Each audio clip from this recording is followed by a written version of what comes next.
जय हिंद फ्रेंड्स। तो आज की इस वीडियो में आप लोग देखेंगे कि आपका जो पेपर हो चुका है फर्स्ट एड एंड हेल्थ बोले तो प्राथमिक चिकित्सा और स्वास्थ्य का, ठीक है। तो उसकी आंसर की मैं आप लोगों को यहाँ पे बताना जा रहा हूँ और जो ये आंसर की है वो केवल बालिकाओं के लिए है, ठीक है। आपको देख सकते हैं स्क्रीन पे, केवल बालिकाओं के लिए। और इसमें एक गर्ल्स ने मेरे व्हाट्सअप नंबर पे मुझको भेजा था, तो वही जो है मैं आपको यहाँ पे उसी जो पेपर है उसी से के क्वेश्चंस मैं आपको यहाँ पे उसका आंसर करवाऊँगा, ठीक है।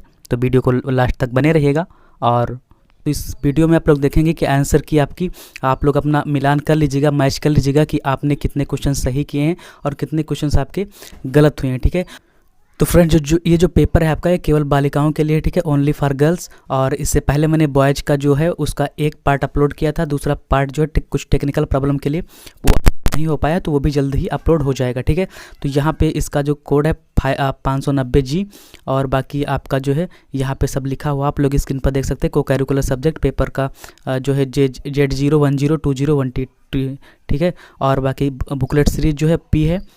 और उन लोगों के लिए भी मोस्ट इंपॉर्टेंट वीडियो है जिनका पेपर जो है अभी फर्स्ट एड एंड हेल्थ का बहुत सारी यूनिवर्सिटी में नहीं हुआ है, वो लोग भी जल्दी से इसको देख करके कि किस प्रकार का आपका क्वेश्चन आता है, कितने मार्क्स का आता है। तो यहाँ पे देख सकते हैं कि टाइम कितना होता है, 2 घंटे का होता है, मैक्सिमम मार्क्स 100 होते हैं, ठीक है। 100 में से आपको 30 या फिर 35 के करीब जो है आपको लाना होता है।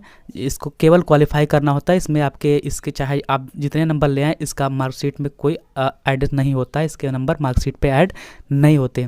तो इसका जो पहला क्वेश्चन है क्या कह रहा है कि ऑब्जेक्टिव ऑफ फर्स्ट एड यानी कि प्राथमिक सहायता का क्या उद्देश्य होता है, तो जीवन को सुरक्षित करना और गंभीर घायल की देखरेख करना, रोगी की संकटकालीन अवस्था को और अधिक बढ़ने नहीं देना। तो इसका जो राइट आंसर हो जाएगा कि प्राथमिक सहायता का जो सबसे मेन उद्देश्य होता है, मैंने आप लोगों को पढ़ाया था, वो क्या होता है कि गंभीर घायल की देख रेख करना और जीवन को सुरक्षित करना। ये आपका काम नहीं होता, ये जो डॉक्टर का काम होता है। लेकिन प्राथमिक सहायता जो फर्स्ट एड वाला काम होता है क्या होता है कि रोगी की संकटकालीन अवस्था को और अधिक बढ़ने नहीं देना। ऑप्शन नंबर सी इसका राइट आंसर हो जाएगा, ठीक है। अगले क्वेश्चन की तरफ बढ़ते हैं। आपका जो नेक्स्ट क्वेश्चन है वो क्या कह रहा है कि क्वालिटीज़ ऑफ फर्स्ट एडर यानी कि प्राथमिक सहायता करता जो भी होता है उसके क्या गुण होने चाहिए, तो उसके अंदर सेल्फ कॉन्फिडेंस होना चाहिए, ठीक है, ट्रेंड होना चाहिए यानी कि प्रशिक्षित होना चाहिए, और क्विक डिसीजन मेकर तुरंत शीघ्र निर्णय लेने वाला होना चाहिए। तभी तो पता चलेगा कि हाँ तुरंत अगर निर्णय लेगा कि हाँ उसको क्या दिक्कत है, तभी वो उपचार कर पाएगा अच्छे से, ठीक है। तो ऑप्शन नंबर डी इसका क्या हो जाएगा, राइट आंसर हो जाएगा, ठीक है। आप चलते हैं अगले क्वेश्चन की तरफ। आपका जो नेक्स्ट क्वेश्चन है आपकी स्क्रीन पर क्या कह रहा है कि प्रिंसिपल ऑफ फर्स्ट एड, ठीक है, प्रिंसिपल ऑफ फर्स्ट एड प्राथमिक सहायता का सिद्धांत क्या होता है। तो प्राथमिक सहायता का जो सिद्धांत होता है कि दुर्घटना कारणों को हटाना, रोगी की सांस रुकने पर CPR देना और पीड़ित की सहायता करना, ठीक है। तो इसमें जो है आपका राइट आंसर हो जाएगा उपरोक्त सभी, ऑप्शन नंबर डी इसका राइट आंसर होगा। अगले क्वेश्चन की तरफ बढ़ते हैं। आपका जो नेक्स्ट क्वेश्चन है वो क्या कह रहा है कि not a type of bandage, पट्टी का प्रकार कौन सा इसमें नहीं है। तो देखो पट्टी कितने प्रकार की होती है, 3 प्रकार की होती हैं, ठीक है। मेन तो 2 ही होती है, लेकिन अगर ऑप्शन में 3 है तो 2 या 3 में कन्फ्यूजन होता है। यहाँ पे मतलब ट्रायंगुलर बैंडेज जो है ये भी त्रिकोणाकार पट्टी होती है ये, ठीक है। स्क्वायर बैंडेज और ट्यूबुलर बैंडेज ये होती है, बट आपका जो रोलर बैंडेज होता है ये पट्टी का प्रकार नहीं होता। तो ऑप्शन नंबर बी लिपटी पट्टी इसका राइट आंसर हो जाएगा। अगला क्वेश्चन है जो आपके स्क्रीन पे 5 नंबर का, और फटाफट वीडियो को आप लोग शेयर और लाइक करते रहिएगा, ठीक है, क्योंकि अगर बोलूँगा ना, ठीक है, मैं अगर ना बोलूँ कि हाँ आपको जो है लाइक करना है तो आप लोग करते भी नहीं हैं, ठीक है। तो यहाँ पे आपको करते रहना फटाफट और फ्रेंड के साथ अपने शेयर करते रहना, जिससे कि वो भी इस वीडियो का लाभ उठा सके। और यहाँ पे अगला क्वेश्चन है कि type of not used for bandage, पट्टी को गांठ लगाने का तरीका क्या होता है। तो इसका राइट आंसर हो जाएगा ग्रैनी नॉट, यानी कि जो गन्नी गांठ होती है, ठीक है। जिस प्रकार से आप देखते हैं कि पट्टी में कैसे गांठ लगाई जाती है जब आप चोटिल होते होंगे, उसे गन्नी गांठ कहते हैं।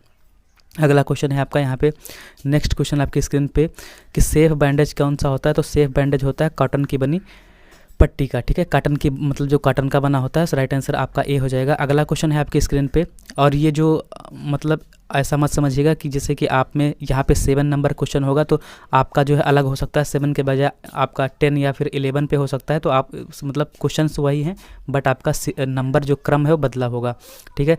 तो ये P सीरीज है, किसी का Q होगा, किसी का R होगा, किसी का S होगा, तो इस हिसाब से आप लोग मिलान कर लीजिएगा।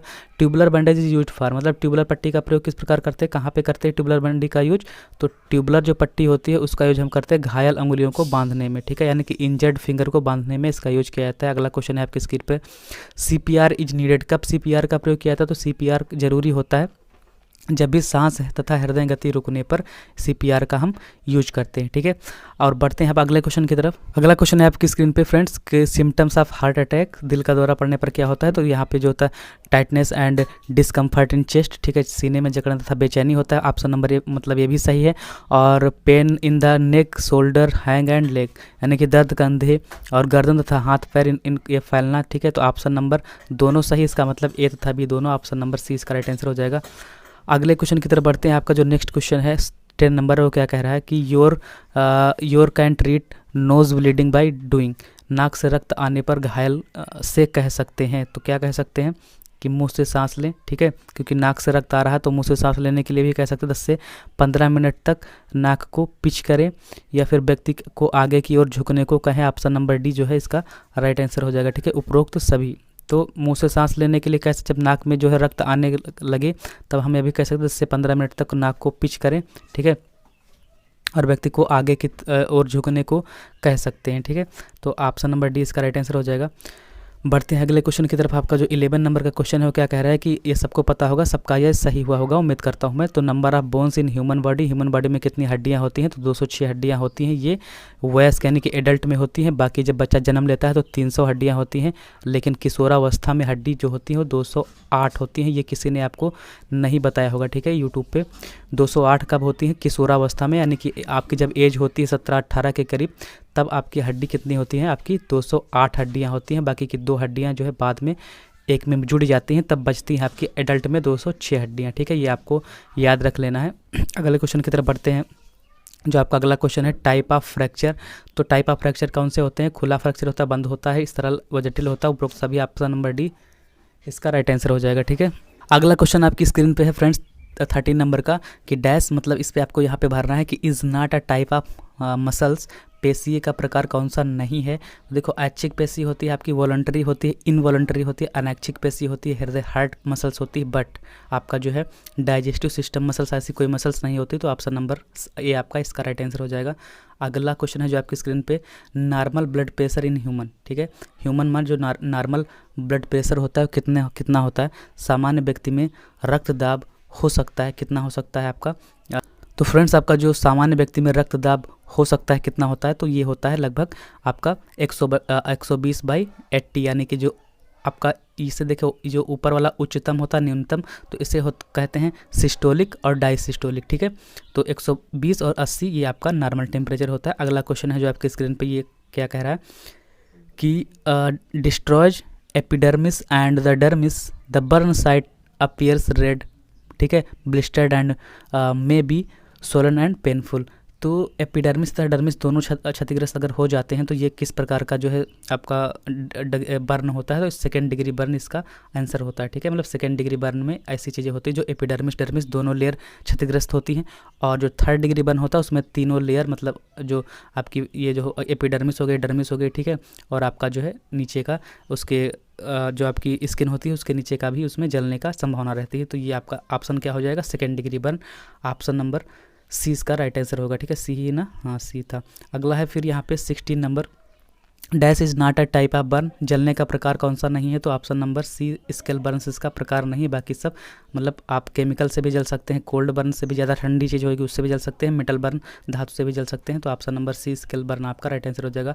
अगले क्वेश्चन की तरफ बढ़ते हैं। मैं जल्दी जल्दी इसलिए पढ़ा रहा हूँ क्योंकि बहुत सारे क्वेश्चन है आपको बताना है, ठीक है, तो वीडियो लंबा हो जाएगा। During dash dash thermo regularity, ठीक है, मैकेनिज्म ऑफ बॉडी फेल्स, यानी कि डैश डैश डैश के दौरान शरीर के ताप नियंत्रण की प्रक्रिया फेल हो जाती है। तो लगभग इसका ऑप्शन जो है आपका ये जो सिक्योर जो है आपका श्योर आपका आंसर होगा बी हीट स्ट्रोक, ठीक है।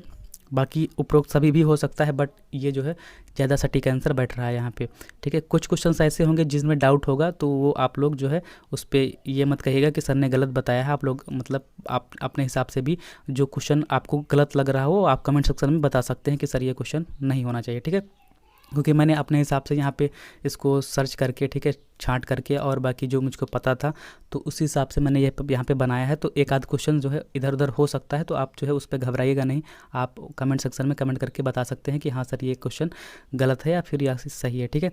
अगला क्वेश्चन है कि dash dash drug use to treat vomiting, यानी कि उल्टी आने पर कौन सी दवा दी जाती है? तो उल्टी आने पर आपका एवोमिन दवा दी जाती है, इस जैसे जी मचलाता है जब, तब ये दवा दी जाती है। बाकी जो आपकी बुफ्रेन हो गई ये आपकी गठिया में दी जाती है, अर्थराइटिस में। और आपकी जो कॉलपॉल ये आपकी जो दवा है ये किस में दी जाती है, जब व्यक्ति को बहुत ज़्यादा पेन होती, दर्द होती है, उसमें ये दवाई दी जाती है। बाकी डिस्प्रिन आपकी हार्ट अटैक में दी जाती है। तो ऑप्शन नंबर 20 का राइट आंसर होगा मतली आना। ठीक है, अगले क्वेश्चन की तरफ बढ़ते हैं। आपका जो नेक्स्ट क्वेश्चन है आपके स्क्रीन पे, ड्यूरिंग फिट्स के दौरान क्या होता है, फिट्स या मिर्गी आने पर हमको कुछ भी नहीं देना चाहिए, न तो खाना पानी पिलाएं, ना ही खाना खिलाएं, ना ही जूस पिलाएं।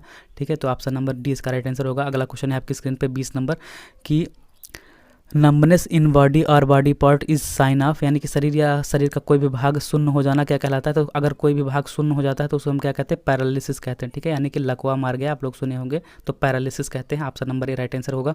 अगला क्वेश्चन है आपकी स्क्रीन पे फ्रेंड्स, क्या कह रहा है, और फटाफट वीडियो को लाइक और शेयर जरूर करते रहिएगा। ठीक है, क्योंकि पढ़ाने में जब लाइक और शेयर होता है तब और ही ज़्यादा इंटरेस्ट आता है। ठीक है, और आप लोगों को भी अच्छा लगेगा। तो यहाँ पे है कि sudden uncontrollable jerking movement of arms and legs sign of, यानी कि हाथ और पैर का अचानक बेकाबू कांपना हिलना क्या कहलाता है। तो अचानक से जब होता है इसे हम कहते हैं एपिलेप्सी। ठीक है, क्या कहते हैं, एपिलेप्सी कहते हैं, यानी कि मिर्गी। Option number A right answer हो जाएगा। अगला क्वेश्चन है आपके स्क्रीन पे 22 नंबर, क्या कह रहा है कि विषाक्त भोजन में होता है। तो विषाक्त भोजन में हमको जो है इसका थोड़ा बहुत डाउट है, बट हमारे हिसाब से इसका राइट आंसर होना चाहिए। ठीक है, लैक्टोबैसिलस, यानी कि जो ये ऐसा एक जीवाणु होता है जो दही में पाया जाता है। ठीक है, दही, दूध से दही बनाता है, तो या तो ये हो सकता है या तो फिर प्लाज्मोडियम। ठीक है, तो ऑप्शन नंबर डी शायद राइट इसका राइट आंसर हो जाएगा। अगले क्वेश्चन की तरफ बढ़ते हैं। आपका जो अगला क्वेश्चन है यहाँ पे क्या कह रहा है कि how should take care of blister on burn part, यानी कि जले हुए भाग पर यदि फफोले पड़ जाएं तब क्या करना चाहिए। तो तुरंत क्या करना चाहिए, आपको फोड़ करके उसको बीटाडिन मलहम लगा देना चाहिए। ठीक है, ऑप्शन नंबर ए इसका राइट आंसर हो जाएगा।